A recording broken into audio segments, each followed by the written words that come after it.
আল্লাহর কথার প্রতি যদি ইয়াকিন থাকে, নবী সাল্লাল্লাহু আলাইহি ওয়াসাল্লামের হাদিসের প্রতি যে বিশ্বাস থাকে যদি, তাহলে ইনশাআল্লাহ আজ থেকে আমরা কেউ, আমার পর্দা আলের মা বোনরা যারা শুনছেন, আমরা যারা শুনছি, আমরা কেউ এই আমলটা ছাড়বো না ইনশাআল্লাহ।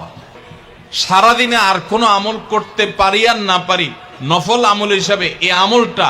সজ্ঞানে, বিশেষ কোন বিপদ আপদ মুসিবত না হলে আমি আলহামদুলিল্লাহ এই আমলটা কখনো ছাড়ি না। কোরআনে কারীমের এই শেষ তিনটা সূরা, সূরা ইখলাস, সূরা ফালাক, সূরা নাস,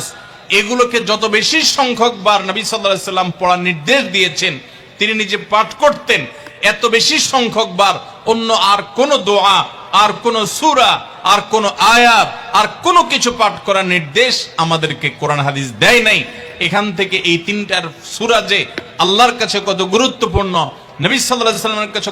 কত গুরুত্বপূর্ণ, যে রিপিটেডলি এত বেশি সংখ্যক বার পাঠ করার নির্দেশ দেওয়া হয়েছে, এটা পরিষ্কারভাবে বোঝা যায় কি যায় না বলেন? সম্মানিত ভাইরা আমার, সূরা ইখলাস, সূরা ফালাক, সূরা নাস